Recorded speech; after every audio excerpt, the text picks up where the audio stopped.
Robert Lantos and David Cronenberg. You have no questions, right? Who came up with the pitch first? Who came up with the idea to adapt Crash into the movie first and who said yes afterwards? It was the English producer Jeremy Thomas, who we had done Naked Lunch by then. He said, I think you would like this book. I know J.G. Ballard, and I could introduce you, and why don't you read the book? And so I started to read the book, and I hated the book, and I couldn't read it. I stopped reading it. I found it very repellent and very cold and very clinical, and I didn't like it. And so maybe a year went by, and eventually, for some reason, I picked up the book again, and I read it, and then I suddenly understood it, and I thought, maybe I need to make this movie. So the next time I saw Jeremy, I said, I think we should make Crash. And then Robert was involved. We got Robert involved in a co-production. We needed his help and his participation, and so that's how it started, really. And then I wrote the script based on the book. It didn't take me very long, actually. Question about car scenes. I've heard a lot of filmmakers say they were a complete pain in the ass to shoot, and this movie is full of them. I just wonder what were your thoughts about car scenes in general? Yes, car scenes are very difficult to shoot. We didn't have a huge budget. We got lucky. Some of the stuff you see in the rain, some of the shooting at night in the rain was really, it was raining. We couldn't really, if you're doing a big $200 million Hollywood movie, you can line endless miles of roadway with rain towers, but we had nothing like that. But we got lucky with the weather, and we had some great stunt drivers, and my director of photography, Peter Sushitsky, was fantastic shooter. They were done very relatively quickly. When I look at it, I have to say I'm impressed too, actually, because it's always very, very difficult, really hard, and there's a lot of car stuff, as you can see. Tell you about the music. Howard Shore, the music is fantastic in that movie. I was wondering about the process. Did you give him notes about using strings, because the guitar keys and with the metal strings so fitting? Yeah, we Howard and I have worked on many movies together. He's done the music for most of my movies, and we have it's really difficult to talk about music intellectually because it's so sensuous and emotional, really. We didn't have, once again, a big budget for this, and though we had at times, like for The Fly, we had a big orchestra, London Philharmonic, and so that was very operatic. This, Howard came up with the idea of using 6 electric guitars, which is very unusual, to say the least. And it was fantastic, yes, because of the metallic, everything in this movie is metallic, the whole sound, the sounds are all very harsh and metallic. And having the guitars replicate that and enhance that in the music. I mean, Howard and I talk about the fact that music should not just be there to accentuate what is already there. You have a sad scene, so you have sad music, and you have a tense scene, so you have tense music. We find that kind of boring and obvious. We like the music to be an additional character, to be another actual creature in the movie that brings to the film something that's another level that would be lost if it wasn't there. And I think he did that with the music. It was quite brilliant. He's quite brilliant. If you were limited in any way, if there was something that maybe you wanted to go further and you were distribution-wise or funding-wise, you weren't able to get to that point? Is that what you did? No, this was hard enough. I mean, we got an NC-17 rating in the U.S., which just about basically killed the movie. I mean, it meant that it could not be released in very many theaters. But in the production, there were no restrictions. I mean, we had very brave producers who just wanted to make my version of the book. And I can tell you that Ballard loved the movie. I can tell you one story very quickly. At the Cannes Film Festival, we had a press conference after the film, and it was packed. There were 350 journalists there, and most of them were very angry.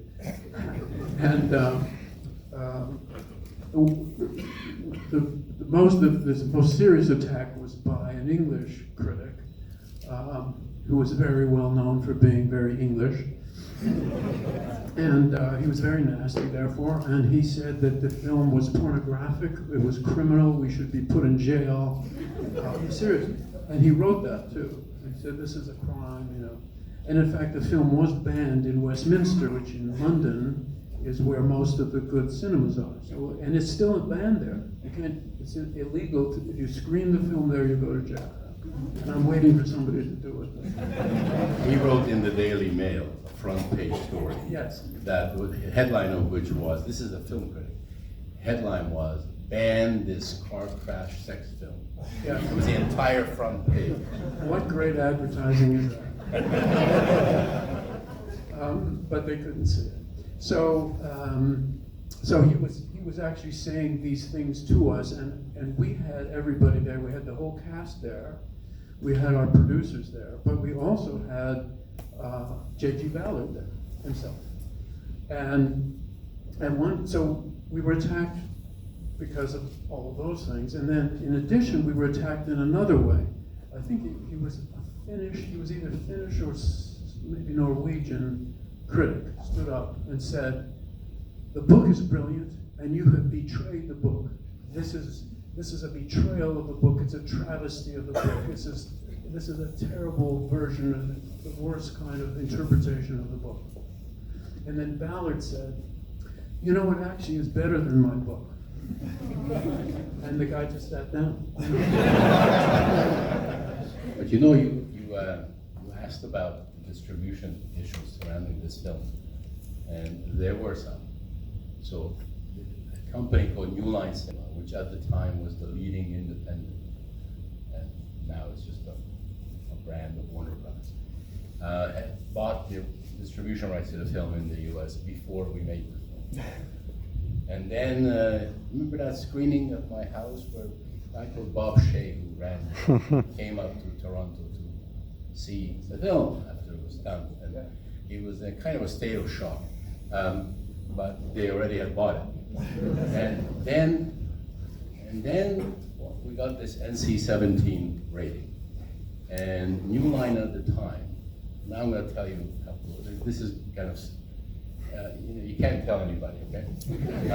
New Line at the time was owned by Ted Turner. And at the time, Ted Turner was part of the Turner Empire. He owned CNN, he owned a lot of television networks, and he owned New Line Cinema as a whole, which he had bought a few years before. And at the time, Ted Turner was married to Jane Fonda. Now you're wondering where this is going, but it is going to. But that answers your question. And so he had this habit, he and his then wife, Jane Fonda, had a habit of screening all the New Line films before they were released. And so they screened Crash at their home screening room. And the orders came to New Line, and Bob Shea, who ran New Line, was a friend, so he called me and said, Jane told Ted that this is a misogynistic film and that it should never be seen by anybody, so we are not allowed to release it. And so, as a result, the film was released all over the world, not in the United States, not until 3 years later, when Ted Turner sold New Line to Warner Brothers. And then Warner Brothers said, go ahead. But by that time, it was old hat. It had already been pirated, video was all over the place. Ted said, if teenagers see this movie, they will have sex in cars. Not kidding. And I had a chance to mention that to Ted because I ended up in line with him going into the Academy Awards one year, and there he was. And I said, Ted, you know, I mean, half of the people in this lineup were conceived in the back seat of a 1954. Why do you think they need to see this movie to have sex in cars? And he said, well, they've taken the tomahawk out of my hand now. He said, because he had sold his company and so he was no longer in control. So that's the, yes, that was Ted Turner. That's what happened after the fact. Both as a director and producer, could you make that film today? Such a film like this? It's a strange time we're living in right now. It really is. In terms of sexuality? There's so much, I mean, you know, there's every politically correct issue that exists has been transgressed in some way in this film. I mean, we don't even have diversity in the film. You know, it's everything that you're supposed to have in a film is not in this film.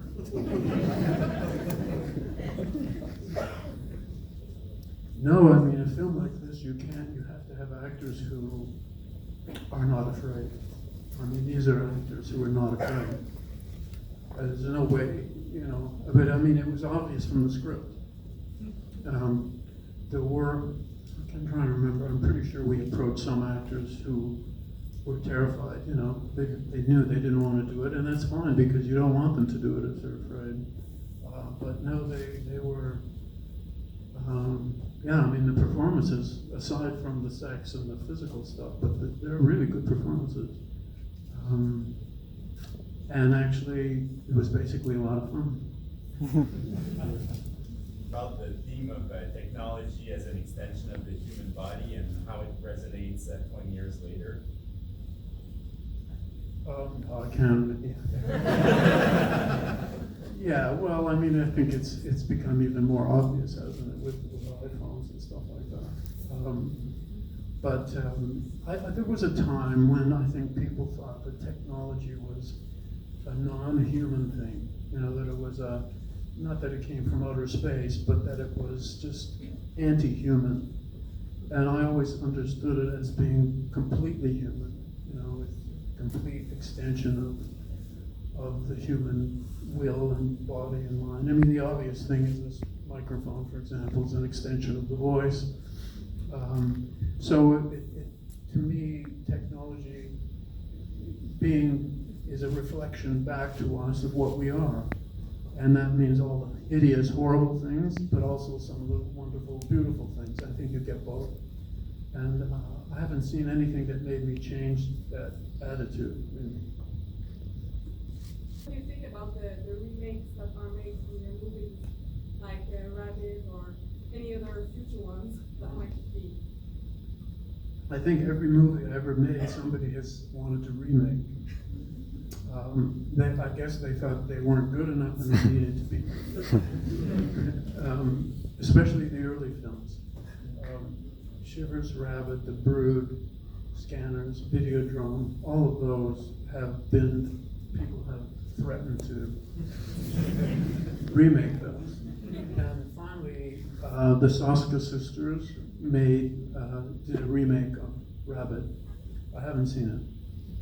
I've met the girls. They're quite lovely and delightful. We had a good, lunch talking about stuff. But I haven't. It's kind of a weird thing to have your movie remade, especially two things. Especially if you wrote it, it's not just a movie that you, let's say, adapted. Well, it's an original screenplay. And the second thing that's weird is I didn't get any money out of it. That's a weird bad thing. Because I no longer have the rights to those early movies. So people can remake them without any, they're not obligated to pay me or to have my involvement. What can I say? Actually, somebody wanted to make Dead Ringers too, which I thought was quite strange. If you could speak a bit about influential works of art or literature that kind of shaped your opinion about those themes and how they kind of influenced your work, if there are any? I have no influences. Well, okay, that's how it feels to me. Because I started doing this stuff very early, you know. So I can't really say, I mean, I'm sure there are influences, but I can't really, there's no one particular thing that I can point to as being an influence. I'm certainly not alone in this, and there are many performance artists, for example, who do things, you know, their art is part of doing body machine things and so on. So, but that's pretty recent, and that didn't exist when I was making my first movies. So I can't honestly. If you could point out an influence, I would admit to it if it wasn't. I promise you, but I can't think of it. What's the focus on when you write? Well, it's really hard to say. Each one is a very different thing. I mean, I wrote the screenplay for, let's say, Cosmopolis in 6 days, and that was Don DeLillo novel, and the dialogue was so extremely particular and great and very, you can tell Don DeLillo dialogue, you know. So I really I wasn't sure it was a movie, and a Portuguese producer had come to me about making that book into a movie. And I said, well, what I'm gonna do is I'm going to just use dialogue directly from the book I'll write it like a screenplay, but with no description of anything except basically saying where this is happening. And in 6 days, I had done that, and I said, well, that's the script. That is the script. So in that case, it was all dialogue. Whereas for Crash, obviously not. I mean, the visual aspects of it, the visual aspects of Cosmopolis are quite strong too, but in quite a different way. So each project is unprecedented. You know, I don't think you can establish a way of working that would work for every project. And of course, if it's an original, then that's a completely other thing. Well, thank you. That's always an interesting thing. When I was in Venice this year, and they were screening this print as part of their classics, they asked me what film of mine would I like them to screen aside from Crash, and I suggested M. Butterfly because it hasn't been seen very often, and the audience thought it was a current film. You know, it is a period piece, so that gives you some distance, but and that really pleased me because it's an old film, and yet it still has relevance, and that's what you like to have. How consumed they came out a couple years ago? Has anybody came and asked you about making Consumed into a film, or have you thought about it at all? This man right here. This man is wanting to make Consumed into a TV series. Is it like an ongoing thing that is in the works, or is that like? It is in the works. It is in the works. Whether it'll happen or not, you never know. But it is possible that we're going to do that. Yeah, it is in the works. He wanted nothing to do with it for a while, which I found surprising because he wrote it. But you know, over time, things change. He claims I should use it. Well, I was at a point in my life where I couldn't really deal with it, and I thought, okay, I'll just be the writer of the novel, like Margaret Atwood, you know, with The Handmaid's Tale, basically. I mean, she gets an executive producer credit, she gets money every episode. That sounds good. She doesn't have to do anything. But when I really started to think, no, maybe I do want to direct this, then it became quite a different thing. And so at the moment, I would be very involved with it if it develops, if we get financing and so on. It does seem as though most of the risk-taking now for American cinema is taking place on TV, so it's kind of interesting how you're thinking about making the jump from movie to television. Yeah, well, for a while I really thought I was retired, honestly. I thought Cosmopolis would be my last film, and then Maps to the Stars came together after 10 years of trying to get it made, so I thought, okay, we finally got financing, I better do it.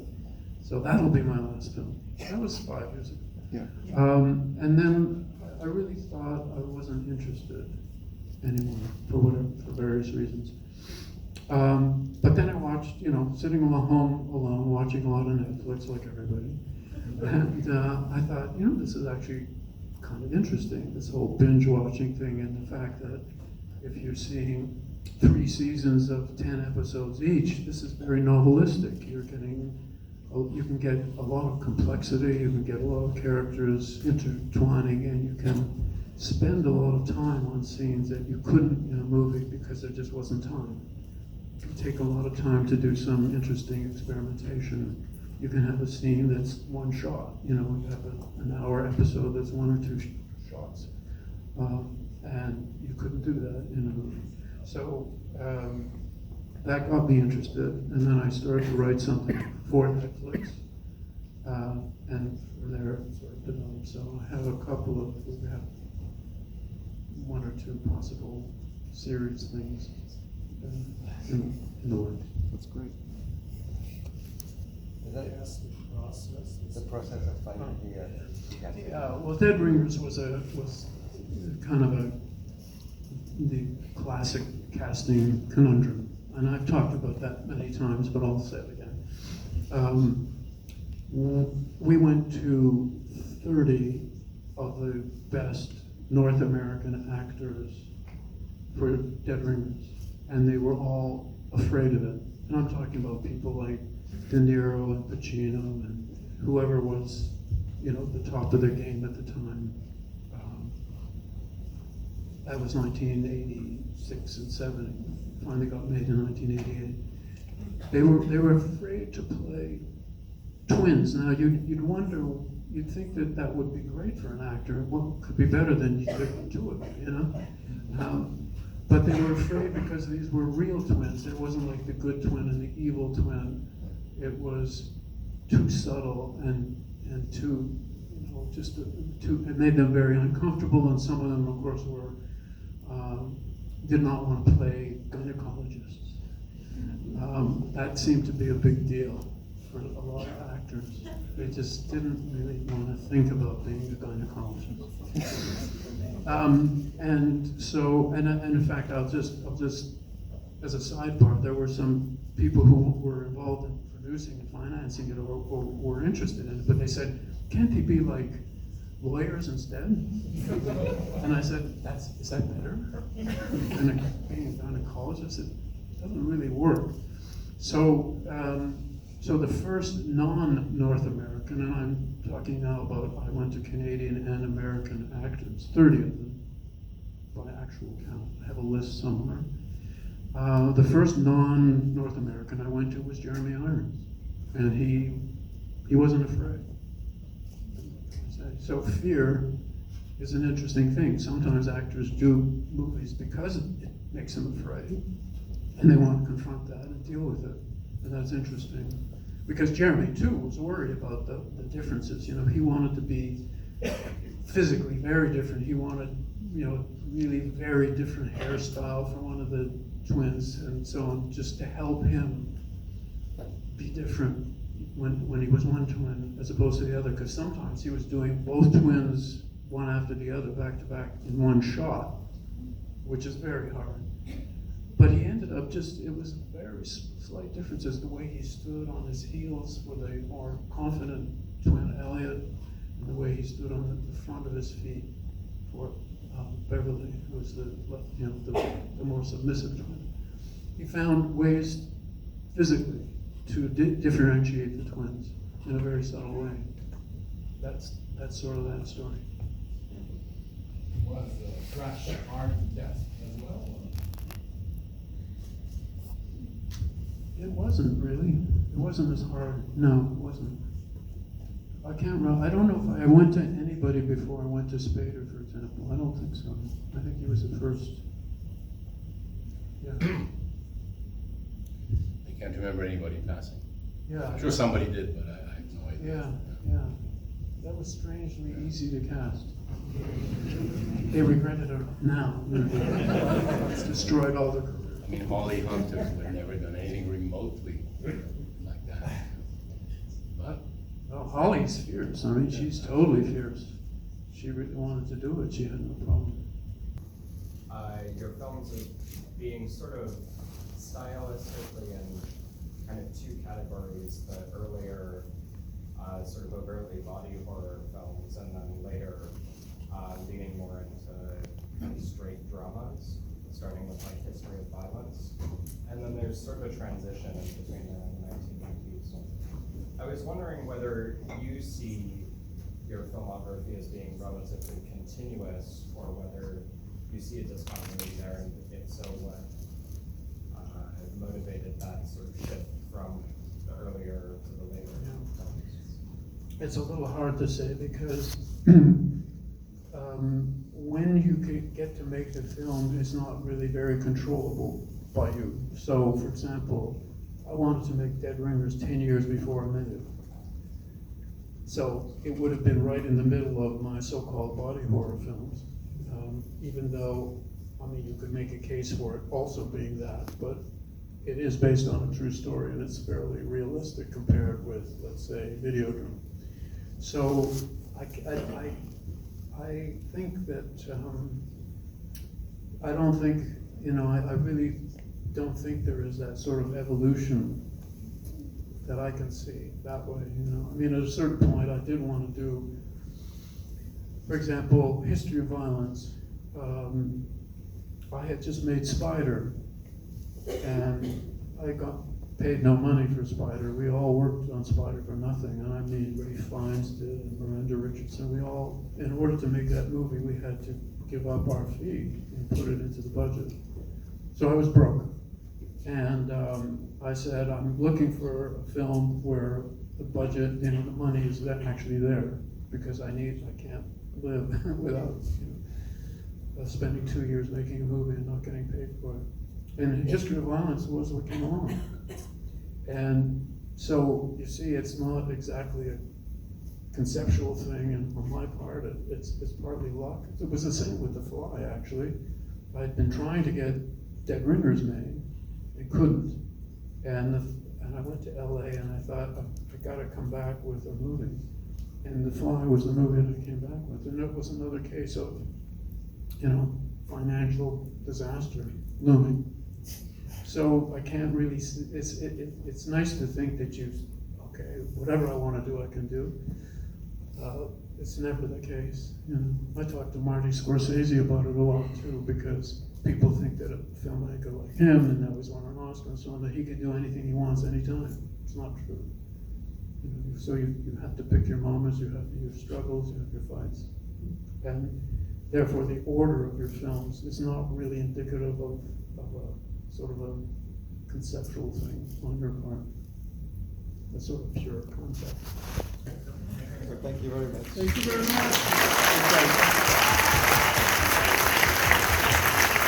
Hey, this is Eric from IONCINEMA.com. If you want to support us, subscribe below. For more reviews, interviews, film festival coverage from Sundance, Cannes, Toronto, you want to check out these guys on this side.